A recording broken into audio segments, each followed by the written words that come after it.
வாழிய செந்தமிழ் வாழ்க நற்றமிழர் வாழிய பாரத மணித்திருநாடு. அனைவருக்கும் வணக்கம். நம்ம இத்தனை நாள் வரைக்கும் நாம் பார்த்து கொண்டு வந்த புறநானூரே இன்றும் தொடர்கிறது. நமக்கு தெரிந்தவரை நம்மளுடைய முன்னோர்கள் நமது வாழ்க்கை முறையை அகம் புறம் என்று இருவிதமாக பிரித்து நம்மளுடைய வாழ்க்கை முறையே அப்படிதான் அமைக்கப்பட்டது. புறம் என்பதில் காதலை தவிர வலிமை, அந்த வாழ்க்கை முறையில வழங்கப்பட்ட கொடைகள், அவனுடைய வள்ளல் தன்மை, அரசர்களுடைய வாழ்வு, எளிய மக்களின் வாழ்வு, இதெல்லாம் பாடப்பட்டது. புறத்திற்கு சிறப்பான ஒரு நூல்னா அது புறநானூறு தான். இந்த புறநானூற்றுல நம்ம பெரும்பாலான புறநானூற்று பாடல்கள் தமிழகத்தில் நடைபெற்ற 2 போர்களை பற்றி தான் இருக்கு. தலையாலங்கானத்து போரும் தகடூர் போரும். தலையாலங்கானத்து போரை பத்தி நம்ம நிறைய 10 பாட்டுல படிச்சிருக்கோம். நெடுநல் வாடையாகட்டும், மதுரை காஞ்சி ஆகட்டும், முல்லைப்பாட்டாகட்டும். அதற்கு ஏன் அப்படின்னா, தலையாலங்கானத்து போரை பாண்டிய நெடுஞ்செழியன் அவனை எதிர்த்து நின்ற சேர சோழ வேளிர் மன்னர்கள் 5 ஆக மொத்தம் 7 பேரை எதிர்த்து நின்று வெற்றி பெற்றான் அப்படிங்கிறது மிகப்பெரிய ஒரு வரலாற்று செய்தி. அது மட்டும் இல்லாம இந்த போர்ல படைகள் மோதிக்கொள்ளலையாம். அரசனும் படையும் இப்படி இருவர்கள் இது மாதிரி கிட்டத்தட்ட ஒருவருக்கு ஒருவர் மல்யுத்தத்துல மோதி வெற்றி பெற்றதுனால பாண்டியன் நெடுஞ்செழியனுக்கு இது மிகப்பெரிய புகழை தந்தது. இந்த போர் அதனாலேயே நம்மளுடைய புறநானூர்ல மிகவும் சிறப்பு பெற்றதா இருக்கு. நிறைய பாடல்கள் இதுல எழுதப்பட்டிருக்கு இதை பற்றி. இதற்கு கிட்டத்தட்ட இணையான ஒரு போர் தான் தகடூர் போர். இந்த தகடூர் போர்ல கலந்து கொண்டவர்கள் அதியமான் நெடுமான் அஞ்சிங்கிற ஒரு அதியன் பரம்பரையிலிருந்து வந்த ஒரு மன்னன். இவனை எதிர்த்து மூவேந்தர்களும் நின்றுருக்காங்க. அவர்களும் கிட்டத்தட்ட இன்னும் சில சிற்றரசர்கள், இவர்களும் 7 இவங்களும் இந்த அதியமானை எதிர்த்து இந்த போர்ல அதியமான் இறந்திருக்க கூடும் அப்படிங்கிறது ஆய்வாளர்களுடைய கருத்து. ஒரு சிலர் என்ன சொன்னாங்கன்னா, இறந்தது அதியமான் அல்ல, அதியமானின் மகன் பொகுட்டெழினி என்பவன் அப்படின்னு சொல்றாங்க. இந்த போரை பற்றிய ஒரு முழு தகவல்கள் எல்லாமே தகடூர் யாத்திரைங்கிற ஒரு நூல்ல தான் இதை குறிப்பிட்டிருக்காங்க. ஆனா அந்த நூல் நம்மளுக்கு கிடைக்கல.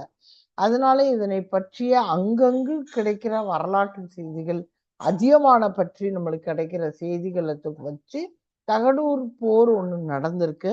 இந்த போர்ல இறந்தது அதியமான் அப்படிங்கிற ஒரு முடிவுக்கு இவங்க வந்துட்டாங்க. இந்த அதியமான் என்பவர் தான் ஔவையாரனுடைய நெருங்கிய தோழன். அதனால ஔவையார் இவரை பத்தி கிட்டத்தட்ட 20 பாடல்கள் வரைக்கும் புறநானூறுல பாடியிருக்காரு. இதுல அந்த நண்பனின் மகன் என்பதனால பொகுட்டெழினி அப்படிங்கிற அவருடைய மகனை பத்தியும் ஒரு பாட்டு ஔவையார் பாடியிருக்காங்க. 3 பாட்டு. இந்த பொகுட்டெழினியை பற்றி பாடப்பட்ட இன்னொரு பாடல் அரிசில் கிழார் என்ற புலவர் பொகுட்டெழினியை பற்றி பாடியிருக்காங்க. ஆக மொத்தம் 4 பாடல்கள் பொகுட்டெழினியை பற்றி இந்த புறநானூர்ல இருந்திருக்கு.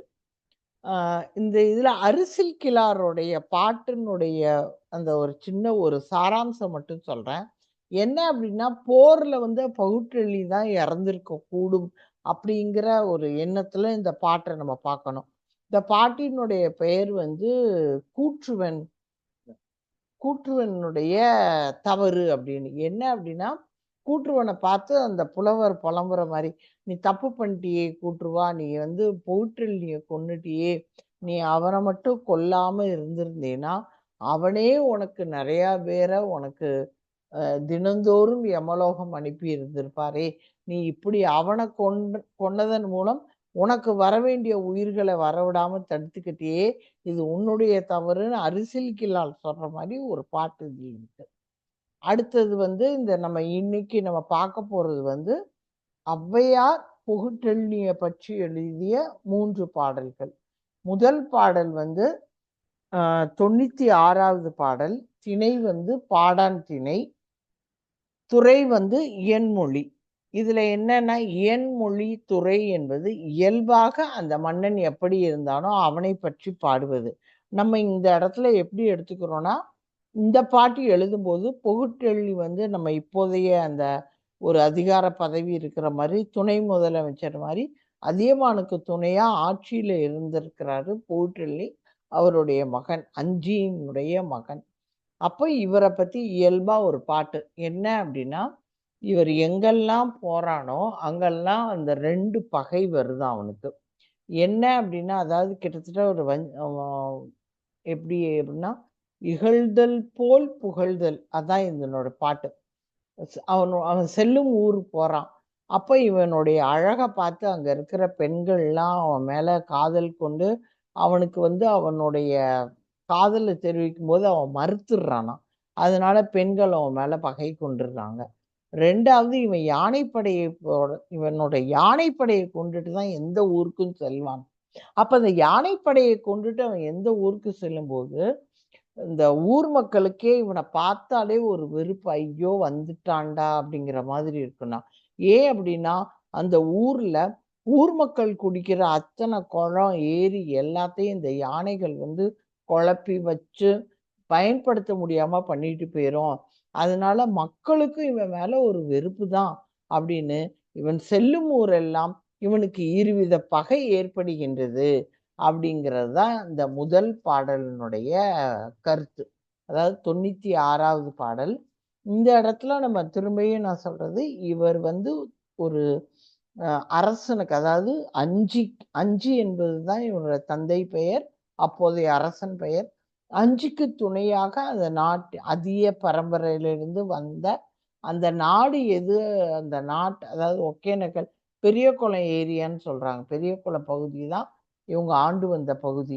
அப்ப அந்த பெரிய குளத்தின் பகுதிய இவங்க 2 பேரும் சேர்ந்து திறம்பட நடத்தி வந்துட்டு இருக்காங்கங்கிற கருத்தை மனதுல வைத்துக்கணும். இந்த பாடலும் அடுத்து வரப்போகின்ற 102வது பாடல். இந்த 2 பாடலுமே அந்த தகடூர் போருக்கு முந்தைய பாடல் அப்படின்னு நம்ம மனதுல வைத்துக்கொள்ளலாம். 3 பாடலுமே. அரிசில் கிழார் பாடினது மட்டும்தான் தகடூர் போருக்கு அப்புறம் வந்தது. ஔவையார் வந்து அவன் உயிரோடு இருக்கும்போதே பாடின பாட்டு. அடுத்த பாட்டு வந்து 102வது பாடல். இதுவுமே வந்து பாடான் திணை. பாடான் திணைங்கிறது பாடு கூட்டல் ஆண். அதாவது ஒரு ஆணினுடைய வலிமை, கொடை, அவனுடைய வள்ளல் தன்மை, அவனுடைய வீரம் இதெல்லாம் பத்தி நம்ம பாடுறது. அதான் பாடான் திணை. துறை வந்து இயன் துறை. இயன்னா இயல்பா ஒரு மனிதன் எப்படி இருக்கான், அப்படி இருந்தும் கூட அவன் சிறப்பானவன் அப்படின்னு சொல்றது. இங்க வந்துதான் இந்த பாட்டுல இருந்துதான் இவன் வந்து அப்பாவுக்கு துணை, தந்தைக்கு துணையாக அந்த ஆட்சியில இருந்திருக்க கூடும் அப்படிங்கிற ஒரு வரலாற்று செய்தி வருது.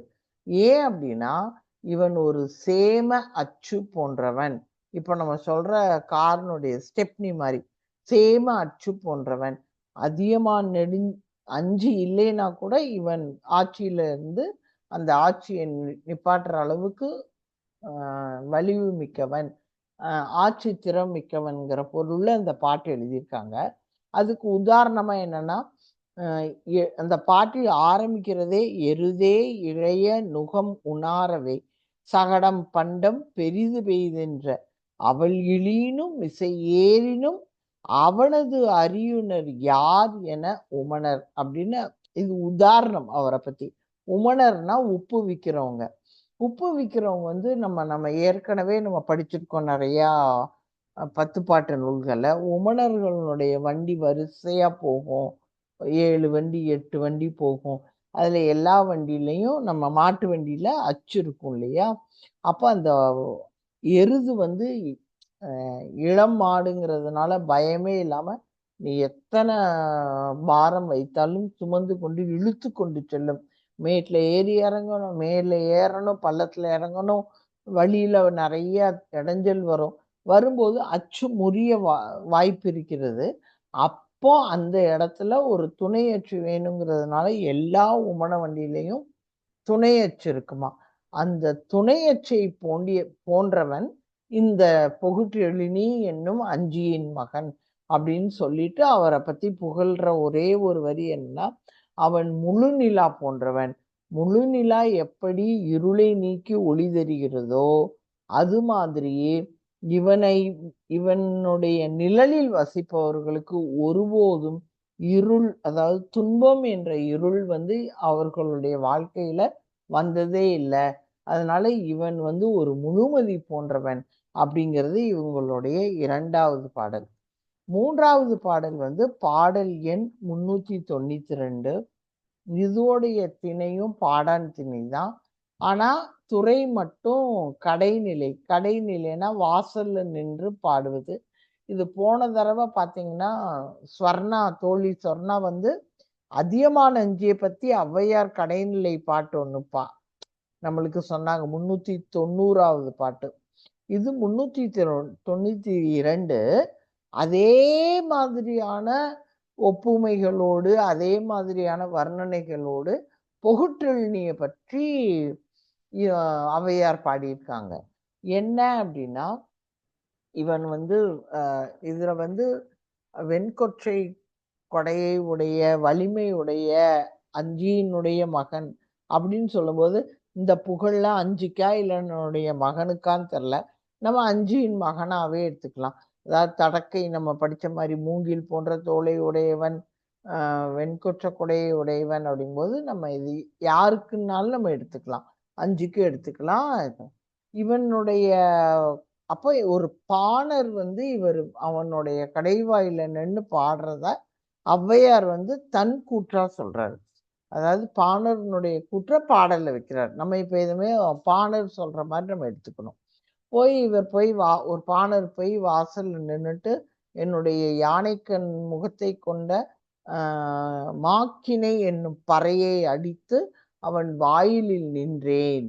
எப்போ அப்படின்னா பனிபடர்ந்த ஒரு காலை வேளையில வாயில போய் நின்ற அவன் நின்ன, அதாவது அப்ப அவரை பத்தி என்ன மாதிரி சொல்லி புகழ்ந்திருக்காருன்னா, பொகுட்டெழினி போய் யாரிடமாவது நிறைய போருக்கு சென்றிருக்கார். போர் போன இடத்துல அந்த அந்த போர்க்களம் இருக்கும் இல்லையா, அதாவது எதிராளியினுடைய கோட்டை, அந்த கோட்டையை வென்று அதை சமதளமாக்கி அதுல கழுதையை கொண்டு உழுது வரகும் கொள்ளும் விடாமல் பயிர் செய்யக்கூடிய உழவனே. அதாவது கழுதையை கொண்டு நீங்க பண்றீங்க அப்படின்னாலே அதை அவமானப்படுத்துற மாதிரி, அப்போ இழிவுபடுத்துற மாதிரி. அப்ப எதிரியினுடைய கோட்டைக்கு சென்று அந்த கோட்டையை உடைத்து அதனுடைய அந்த வயல்கள்ல கழுதையை கொண்டு உழவு செய்யும் உழவனே அப்படின்னு அவரை புகழ்ந்து, அப்படின்னு நான் அவனை புகழ்ந்து அவனுடைய வாயிலில் போய் நின்றேன். என் குரல் கேட்டதும் உடனே ஓடி வந்த அந்த மன்னன். இந்த வரிகள் கிட்டத்தட்ட அஞ்சியை பத்தி அவங்க சொன்னது. என்னுடைய கிழிந்த ஆடைகளை அகற்றி எனக்கு பட்டாடைகள் கொடுத்து எனக்கு என்னை கவனித்தான். 2வது விருந்தோம்பலும் மிகச் சிறப்பாக செய்தான். மிகச்சிறப்பாக செய்தான். அது மாதிரி இன்னும் ஒரு வரி என்ன அல்லது அப்படின்னா, வானத்தில் இருக்கும் கோல் போல மின்னும் பொற்களங்களில் உணவளித்தான் இருந்தது. அஞ்சி பாட்டுல ஸ்வர்ணா அவங்க சொல்லும்போது வெள்ளிக்கலங்கள் இருக்கும். இது பொற்களங்கள்ல எனக்கு உணவு கொடுத்தாரு அப்படின்னு அந்த பான் சொல்றானா. அப்போ முடிக்கும் போது என்ன சொல்லி, அப்போ அந்த மாதிரி ரொம்ப மிகச்சிறந்த வள்ளல் தன்மை உடையவன் எங்கள் மன்னன், எங்கள் பொகுட்டெழினி அப்படின்னு அந்த பாணன் சொல்றான். ஔவையார் இதை எப்படி முடிக்கிறார் அப்படின்னா, இந்த அதியன் பரம்பரையில முதல் மன்னன் காலம் இருந்தது இல்லையா, அந்த காலத்துல இருந்தா வேறு ஏதோ தேசத்திலிருந்து அமிழ்தம் போன்ற கரும்பு பெயரை கொண்டு நம்மளுடைய தமிழகத்துக்கு அறிமுகம் செய்தவன் இந்த பரம்பரையை சார்ந்தவன். அப்படிப்பட்ட பரம்பரையிலிருந்து வந்தவனே என்னுடைய பொகுட்டெழினி அப்படின்னு பாராட்டுறாராம். அப்ப இந்த நம்ம இப்ப பார்த்த 3 பாடல் பொகுட்டெழினியை பற்றியது. முதல்ல என்ன சொல்றாரு அப்படின்னா, முதல் வந்து அவனுக்கு எந்த ஊர் போனாலும் 2 வித பகை ஏற்படுது. அதான் முதல்ல அவர் சொல்றது. 2வது துணையற்று போன்றவன். நம்ம எப்படி உமணர்கள் வந்து இந்த அச்சு இல்லைனாலும் இந்த அச்சு இருக்கிற மாரி, அஞ்சிங்கிற மன்னன் இல்லைனாலும் நமக்கு வந்து பொருட்டெழினி இருக்கிறான் அப்படிங்கிற ஒரு எண்ணத்த வந்து மக்கள் மனதுல தோற்றுவிக்குமாம். 3வது வந்து அவனுடைய கொடை வள்ளல். நீங்க போய் கேட்டாலே உங்கள வந்து அவ்வளோ நல்லா கவனிச்சிருப்பாரு. 2வது கரும்ப பயிரிட்ட அதியன் வழி தோன்றல் இவன் அப்படின்னு சொல்லி இந்த 3 பாடல்களையும் ஔவையார் பாடியிருக்காரு. பொருட்டெழினிய பற்றி இன்னும் ஒரு பாடல் அரசியல் கிழார் பாடினது. அதுல வந்து அவன் பொருட்டெழினி இறந்தோனே கையறு நிலையில இது கூற்றுவன் தவறு அப்படின்னு சொல்லப்பட்ட பாடல். இத்துடன் புகுட்டெழினியை பற்றிய ஔவையாரினுடைய பாடல்கள் நிறைவுறுகின்றன. உரையை கேட்டமைக்கு தோழியர் அனைவருக்கும் நன்றி.